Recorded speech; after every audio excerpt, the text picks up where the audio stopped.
Hello friends, আসসালামু আলাইকুম। Welcome to my channel Munni kitchen. আজকে তৈরি করব চানার ডাল মেথি পুরি।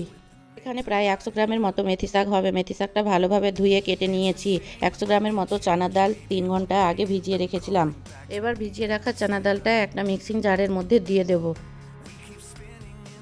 চানা ডালটার মধ্যে একটা কাঁচা লঙ্কা, এক টুকরো আদা, 2 চামচের মতো জল দিয়ে একটা ফাইন পেস্ট তৈরি করে নেব।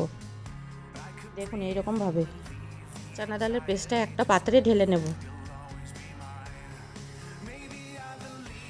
এবার গ্যাসের ওপর একটা তাওয়াতে 1/2 চামচের মতো তেল দিয়ে মেথি শাকগুলো দিয়ে দেবো। বেশি ভাজতে হবে না, 2-3 মিনিট ভাজলেই হবে। এভাবে মেথি শাকটা ভেজে নিলে পুরিটা খেতে তেতো লাগবে না। এবার চানা ডালের পেস্টের মধ্যে 1 পিঞ্চ হলুদ, 1 চামচ কাশ্মীরি লঙ্কা গুঁড়ো, 1 চামচ চিলি ফ্লেক্স, 1 চামচের মতো আজওয়াইন ভালোভাবে ক্রাশ করে দিয়ে দেবো। 1/4 চামচ গোটা জিরে, স্বাদ মতো লবণ, কিছু ধনেপাতা কুচি দিয়ে ভালোভাবে মিক্স করে নেব।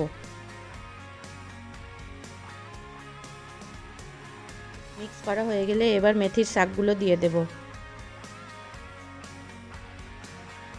মেথির শাকগুলো ডালটার মধ্যে ভালোভাবে মিক্স করে নেব।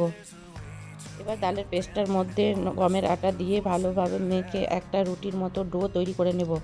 আমার এখানে প্রায় 2.5 কাপের মতো আটা লেগেছিল।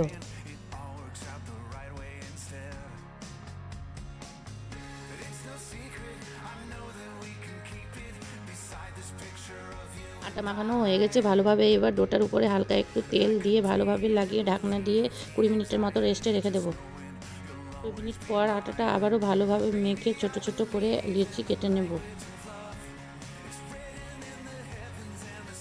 এই পুরিগুলো তেল লাগিয়ে বেলবো। লিচিগুলো ছোট ছোট করে ভালোভাবে গোল করে হালকা তেল লাগিয়ে হালকা হাতে পুরির শেপে বেলে নেব।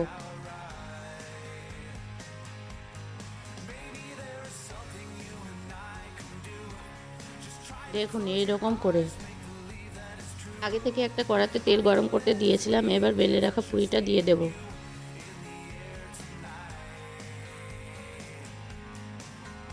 দেখুন পুরিটা কিভাবে ফুলে গেছে। দুপার গোল্ডেন ব্রাউন কালার হলে তুলে নেব। একইভাবে সব পুরি ভেজে নেব। এই মেথি চানা ডাল পুরি গরম গরম ঝুড়ো ঝুড়ো আলু ভাজা দিয়ে খেতে দারুণ লাগে।